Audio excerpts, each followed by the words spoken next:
ಅಪರಾಧ ಮಾಡಿರ್ತಾರೆ ಅವರಿಗೆ ಶಿಕ್ಷೆ ಕೊಡಿಸ್ತಕ್ಕಂಥದ್ದು ಈ ಕೆಲಸ ಹೋಮ್ ಡಿಪಾರ್ಟ್ಮೆಂಟ್ನವರು ಮಾಡ್ತಕ್ಕಂಥದ್ದು. ಅದನ್ನ ಬಹಳ ಪರಿಣಾಮಕಾರಿಯಾಗಿ ನಾವು ಮಾಡಿದ್ದೀವಿ. ಸೊ ಅನೇಕ ಪ್ರಕರಣಗಳಲ್ಲಿ ಸೀರಿಯಸ್ ಅಫೆನ್ಸಸ್ಗಳು ನಡೆದಂತ ಕಡೆ ಅಪರಾಧಿಗಳನ್ನ ಪತ್ತೆ ಹಚ್ಚಿದ್ದೀವಿ. ನಿನ್ನೆ ತಾನೇ ಡ್ರಗ್ಸ್ ಮಂಗಳೂರಿನಲ್ಲಿ 75 ಕೆಜಿ ಅಲ್ಲ 75 ಕೋಟಿ ಡ್ರಗ್ಸ್ ಅನ್ನ ಸೀಜ್ ಮಾಡಿದ್ದೀವಿ. ನೀವೇ ತಾನೇ ಅಭಿನಂದನೆಗಳನ್ನು ಹೇಳಿದ್ದೀರಿ. ನಮ್ಮ ಪೊಲೀಸ್ ನೀವೇ ಹೇಳಿದ್ದೀರಿ, ಪೊಲೀಸ್ಗೆ ಅಭಿನಂದನೆಗಳನ್ನ ಹೇಳಿದ್ದೀರಿ. ಸೊ ಅದರಿಂದ ನಾವು ಅಧಿಕಾರಕ್ಕೆ ಬಂದ ಮೇಲೆ ಎಷ್ಟು ಕಡಿಮೆ ಮಾಡಲಿಕ್ಕೆ ಸಾಧ್ಯ ಆಗ್ತದೆ ಅಗತ್ಯ ಹೇಳಿ ನನಗೆ ತೃಪ್ತಿಯಾಗಿದೆ ಅಂತಲ್ಲ. ನಾವು ಇನ್ನೂ ಕಡಿಮೆ ಮಾಡ್ತಕ್ಕಂಥ ಅಪರಾಧಗಳೇ ನಡಿಬಾರ್ದಾಗಿರ್ತಕ್ಕಂಥ, ಆದರೆ ಅಪರಾಧಗಳನ್ನ ಮಾಡ್ತಕ್ಕಂಥವ್ರೆ ನೀವು ಜಾಸ್ತಿಯಾಗಿ. RSSನವರು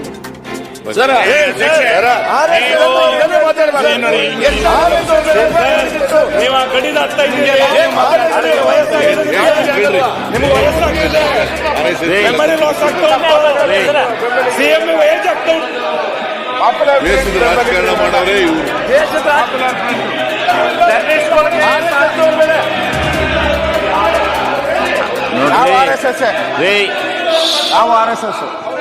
ನೀನು RSS ಎಲ್ಲ ಕೂತ್ಕೊಳ್ಳಪ್ಪ.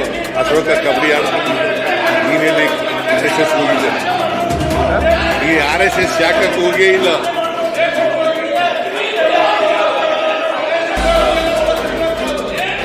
ಇವ್ರ ಮಕ್ಕಳು ಯಾವ ದಲಿತ ಕಾಲೋನಿಯಲ್ಲಿ ಇದ್ದಾರೆ ಅಂತ ಹೇಳಿ, ಯಾವ ದಲಿತ ಕಾಲೋನಿಯಲ್ಲಿ ಇವ್ರ ಮಕ್ಕಳಿದ್ದಾರೆ ಅಂತ ಹೇಳಿ ಫಸ್ಟ್.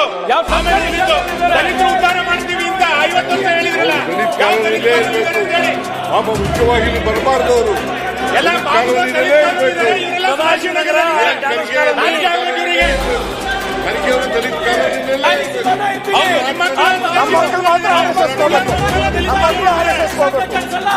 ನಮ್ಮ ಮಕ್ಕಳು ಸತ್ರು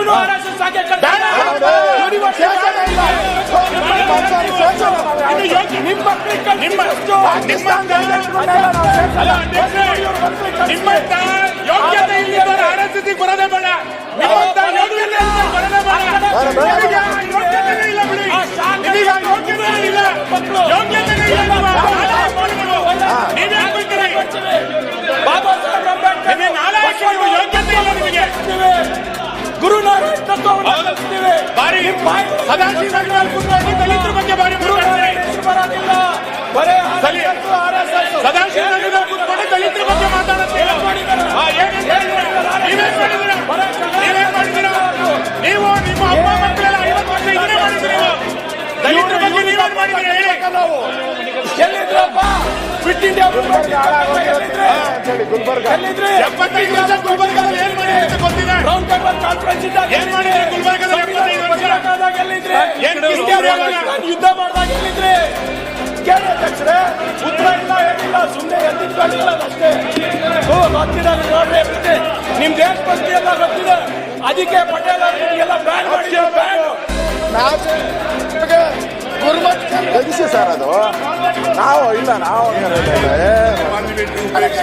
ನಾವೊಂದು ಪಾರ್ಲಿಮೆಂಟ್ ನಿಮ್ ಪಾಕಿಸ್ತಾನ ಅಂದ್ಬಿಟ್ರೆ ಬಿಟ್ಬಿಡ್ತೀರಾ ನೀವು? ಪಾಕಿಸ್ತಾನ ಅಂತ ಯಾಕೆ ಮತ್ತೆ ನಾವೊಂದು RSS ಅಂದ್ರೆ ಬಿಡೋಣ ಅಂತ ಹೇಳಿ, RSS ಅಂದ್ರೆ ನಾವು